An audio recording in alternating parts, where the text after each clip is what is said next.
I still remember the night it all started. A stretch of two-lane blacktop on the edge of a sleepy southern town. Headlights flashing off wet pavement, the smell of a pine and diesel hanging in the air. Marcus Lane had been on the road for hours, still in his work suit, trying to clear his head, with a slow drive and a little jazz on the radio. He'd built his whole life on staying calm under pressure, grew up being told to keep his hands visible, speak politely, never give a reason for trouble. He thought he had learned how to outlast it, but that night trouble came looking anyway. A cruiser eased up behind him too close, red and blue lights slicing the dark. Marcus's hands tightened on the wheel, then relaxed, same ritual he'd done since he was 16. He pulled over, rolled the window down. The cop stepped out like he owned the road boots, scuffing flashlight, jerking around as if searching for a crime hiding in the trees. Taillight busted, he said with a smirk, though Marcus had just had them replaced. Then he leaned in, eyes sharp, breath hot with coffee and cigarettes, and said what he'd been thinking all along. A black guy in a BM, something smells off. Marcus stayed silent, breathing slow. He'd been through stops before, never good, but always survivable. But this officer, Callan Hayes, wasn't interested in tickets. He slapped the hood hard, then barked out of the car now. The whole street echoed. Marcus stepped out slow, every movement deliberate. A couple of kids walking home froze on the sidewalk. Phones raised uncertain but recording. Hayes popped the trunk without asking, tossed Marcus's jacket and papers onto the pavement. Then, like a bad magic trick, he pulled out a small bag of white powder and held it up to the flashing lights. Knew it, he crowed, eyes glittering. You boys can't stay clean. For a second, Marcus almost laughed, not because it was funny, but because it was so brazen. But he kept his face still, his eyes steady. Inside, he was cataloging every move, every insult, every false word. His watch ticked softly on his wrist, and behind the dark face of that watch was a hidden recorder. Hayes didn't know who he'd pulled over. He didn't know the man he was humiliating was the newly appointed head of the National Integrity Bureau, a federal agency with teeth. They cuffed Marcus right there on the curb. You think that suit makes you better than me, Hayes hissed, shoving him toward the cruiser. Marcus didn't answer. His silence only made the cop angrier. At the station, under flickering fluorescent lights, the chief, Albert Monroe, a heavy man with a heavier ego, leaned against the desk, sipping coffee. File it as a drug bust, he said flatly, as if signing off on a lunch order. Around them, younger officers averted their eyes. One of them, a kid named Evan Ward, held his pen in midair, watching Marcus with a furrowed brow, the first crack in his training. Hours passed in a blur of insults, paperwork, and thinly veiled threats. In the interrogation room, Hayes pushed a stack of papers across the table. Sign it. Make it easy. You sign, you walk. You don't, tomorrow every paper in the state runs your name under drug dealer. Marcus stared at the paper, then at Hayes. His voice was low but clear. You just signed your own sentence. Hayes blinked. What Marcus repeated slower, like etching it into stone. You just signed your own sentence. And that was when the door exploded open, literally kicked off its hinges by a squad of black-armored agents. Flashlights swept the room, rifles at the ready.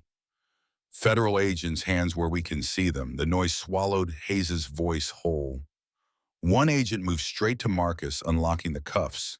Steady hands lifting him up. Marcus rose, rolled his shoulders back, and spoke into the stunned silence. Director Marcus Lane, National Integrity Bureau. You could have heard a pin drop. Hayes's mouth opened and closed like a fish. Chief Monroe's coffee hit the floor. What followed played out like a movie montage across the country. Officers cuffed boxes of files rolled out of Riverton Police HQ news anchors, stammering through breaking headlines. Cell phone clips going viral. Hashtags surging overnight. People who'd never heard of Riverton before were suddenly glued to their screens. In living rooms and diners, on buses, folks whispered, if they can frame a federal director like that, what chance do we have? Protests flared. The system's curtain had been yanked open. But power doesn't just roll over. Within days, smear pieces appeared online. Director addicted to drugs, unstable state of mind. Photos of Marcus in handcuffs plastered on tabloids without the rescue scene. His wife found strangers parked outside their house. His kids got anonymous texts calling their dad a fraud. And then one night, a man with a knife slipped through his kitchen window. An ex-cop tied to Monroe carrying a note that read, "Ended in the house." Marcus took him down quietly, tied him with rope from the garage, called in his own team. By dawn, the would-be assassin was in federal custody, and Marcus was staring at a hard truth. There was a mole inside his own agency. He didn't rage, didn't panic. He built a trap. A fake operation memo, just enough detail to look real, leaked to only a few insiders. Days later, Monroe's crew in prison smiled at the mention of it. That was the tell. Internal Affairs swooped in, pulling a senior officer out of his desk in cuffs, computer full of the planted documents. Marcus watched it happen, expression unreadable.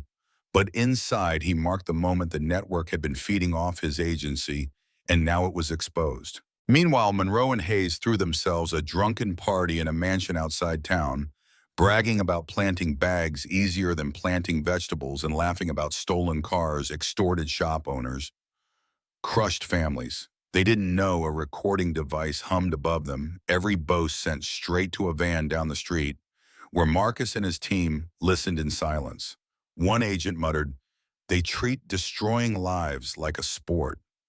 Marcus laid a hand on his shoulder, saying, "Let them talk. Every word is a nail in their own coffin."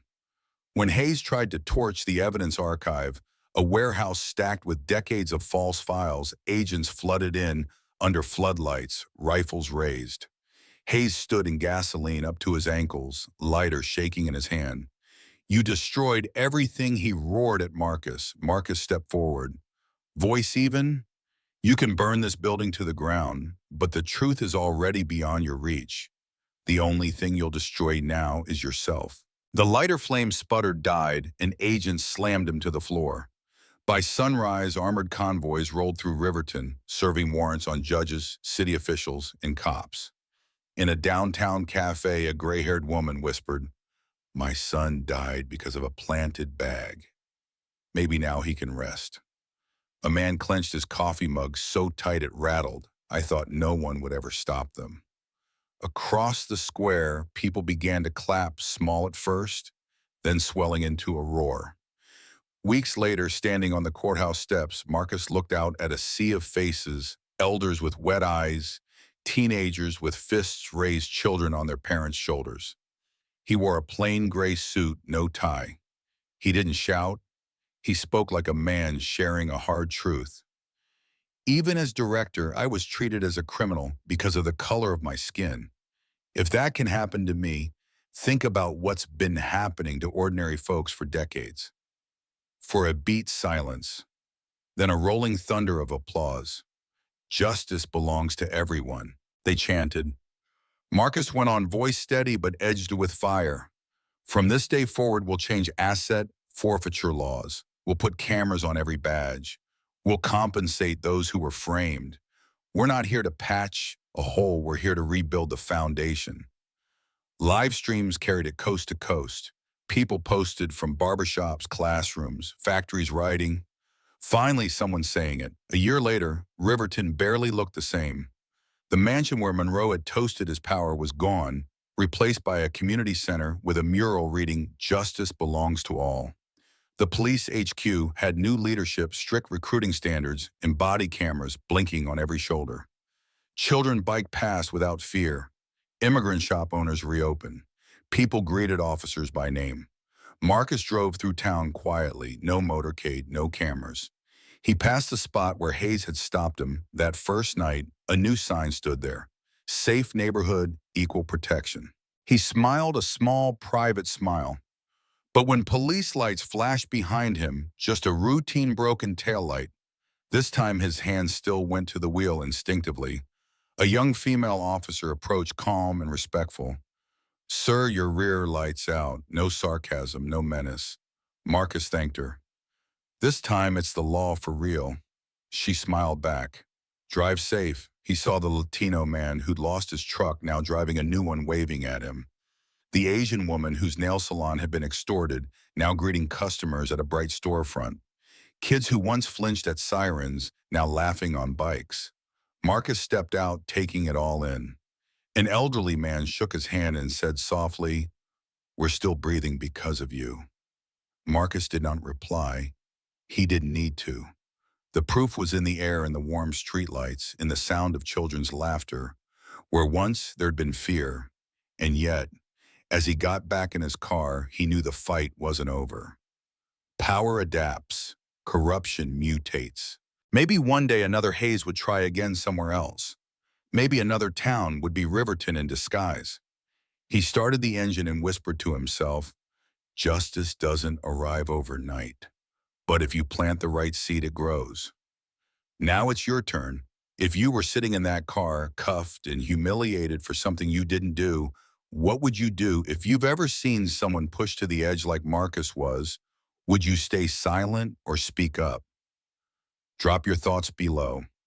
Tell me about the injustices you've seen, the moments you've doubted the system, or the times you've seen it work.